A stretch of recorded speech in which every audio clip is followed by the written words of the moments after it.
Holler if you hear me. Now this is a special kind of video right here that I'm doing today because this is something that really does deserve more attention, and of course because it involves the Mouse House. You damn well know that the world at large of the press is going to make sure that this does not get the round-the-clock breathless coverage it deserves, because this involves incriminating the Walt Disney Company in a way that absolutely positively deserves to be brought up. But remember, this is the same people that keep Jimmy Kimmel's talentless, brainless ass gainfully employed, and of course made sure damn well to get that WGA strike of recently ended quickly the second him and the rest of the idiot brethren of late night TV all did a podcast together and proved just why they can't function without 50 writers and a trillion hours of rehearsal and every single corner of the room that's out of frame having a teleprompter.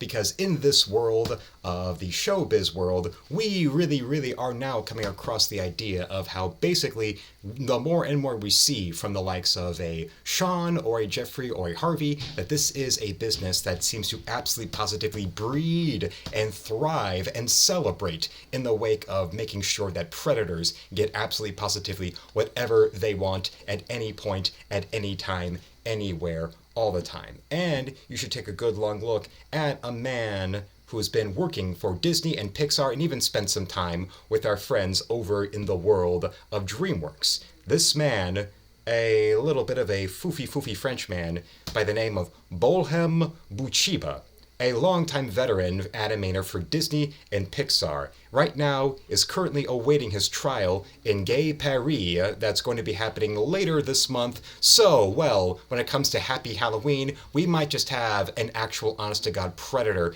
be put in jail, because this man is facing 20 years, a 20-year sentence. What is this 20-year sentence for? It involves 1,000 children between the ranges of 3 and 15, because Interpol, it turns out, was starting to get him on their radar on account of how this man, Mr. Bolhem Bouchiba, no different from Jimmy Kimmel, decided to go and make a lot of interesting, unusual amounts of monetary transitions from his home to the likes of the Philippines. And it turns out it was so that him could go and enjoy in live stream form a nice little bit of brutal, let's just say, as it's been described by the authorities, fun with these children from the ranges of 3 to 15. Yes, this really happened. I don't care if this is not something that the Voshes of the world want to hear. It's things like this that make me really despise the ever-loving hell out of Vosh and Vito Gesualdi even more. I do not care if it offends them. I don't even care if the algorithm likes this video or not, because this is the kind of stuff that makes me really smile when I remember Kyle Rittenhouse getting acquitted and knowing that the likes of a Jimmy Kimmel or a Vosh or a Vito Gesualdi have a very personal reason for hating and fearing somebody like Joseph Rosenbaum getting what they deserved at the hands of good old Mr. Rittenhouse, doing the thing that leads to why so many people on the left have a strangely personal hate and fear of self-defense, let alone the Second Amendment, and also why they have such a personal hate and fear of, say, something along the lines of a movie that's all about dramatizing ending trafficking of kids, like Sound of Freedom.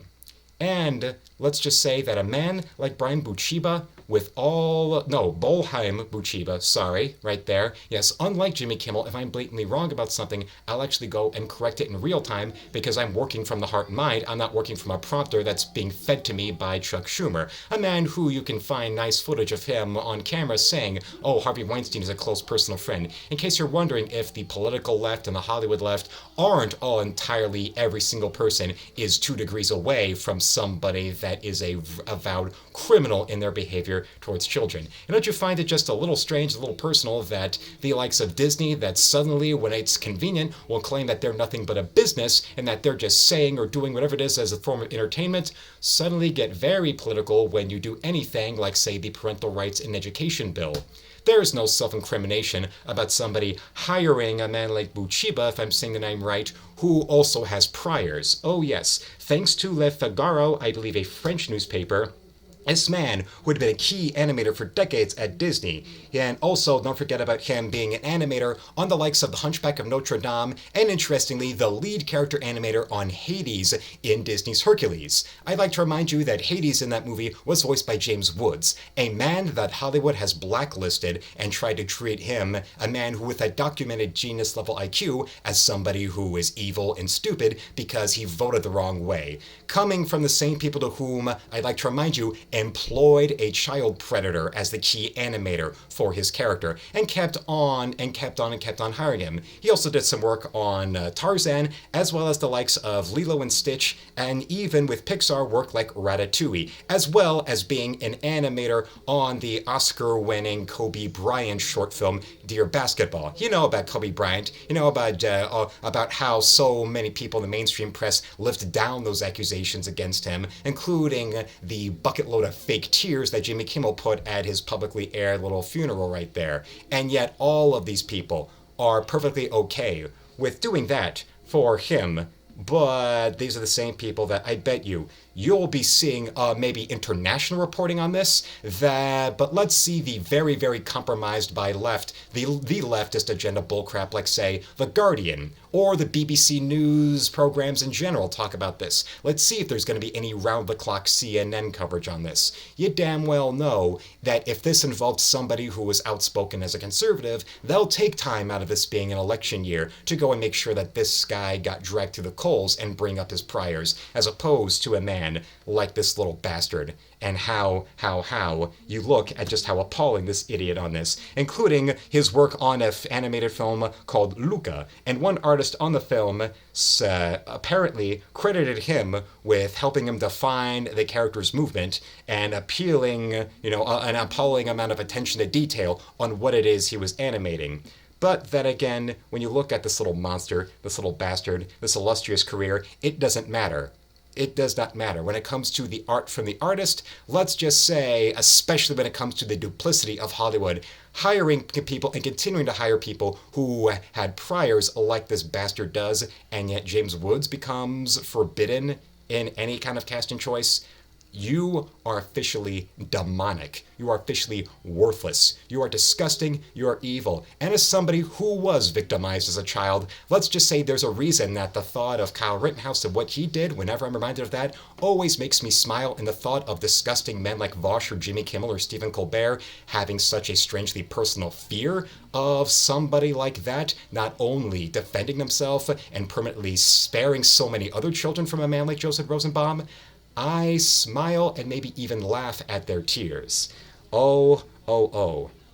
Because you just have so many other things to involve in this man, And let's not forget that the European Union started investigating Mr. Bouchiba right here in 2019. The law agency of the European Union being Europol, in case you're wondering about this. And this is where the suspicious movements of funds to the Philippines happened, according to an exclusive report to Le Figaro, France's oldest and second largest national newspaper, I might add. So the second largest and the oldest newspaper of France is allowed to report on this, but let's just see how much breathless coverage we're going to be getting from a New York Times. The New York Times, it has a history of not only ignoring Stalin's cultural purges, but actively publishing articles celebrating it that were handed a Pulitzer. The next time you have any respect for that commie-worshipping rag, okay, if they're all right in celebrating a regime that was ending 20 million people, the fact of them ignoring and or celebrating people who abuse children damn well is something that should not come as any surprise whatsoever. And now we go into other little details, because what I was saying about that prior that Bouchiba had, he had been arrested and convicted in 2014 of assaulting the 8-year-old daughter of his partner at the time, and he received a 2-year suspended sentence. So if you have any idea of thinking that the justice system in that good old country is going to be serving anything, no, it won't. Press X to doubt on that one. The fact that what he faces is a 20-year sentence, believe me, no different from also convicted predator CNN producer John Griffin, the only one of those several CNN producers that Project Veritas was able to expose as predators towards kids got any kind of sentencing, and believe me, not only will he be out before serving his 19 years, I bet you CNN will go and hire him right on back, in case you're wondering why they take it so personally whenever there's new evidence of Clinton and Jeffrey being like this on Jeffrey's private little island or on his private little plane. So think about that and look up this man's name. I will make sure to have the name right there, either in the title of this video or in the description, so that you can know what name to Google, since you already know what company to deeply, deeply despise for continuing to employ a man who had that conviction against an 8-year-old child in 2014. Any studio, transcribe their names to your memory and make sure, well, the next time that they want to make some statement in some movie or some production about somebody being evil because they vote Republican, just tell them to burn in hell. Or actually, no, wait. Take that back, because the only reason you should take back telling them to burn in hell is because they're living and working in California. They're living and working in Hollywood. They're already in hell on earth. And that's not my opinion. I know I'm right. So thank you for watching. Subscribe to make this channel reach 10,000 subscribers. Make sure to share this video. Make sure to go out of your way to show your support by becoming a member, or to shop my art store at the second link below, where you can buy the art I have, or you can commission me, or you can donate, show direct support in the store right there. Or if you want to buy or commission me to live outside of America, make your payment as a donation with another donation for the international shipping and handling fee. So until then, slam it, lick it, suck it, and see you, Space Cowboy.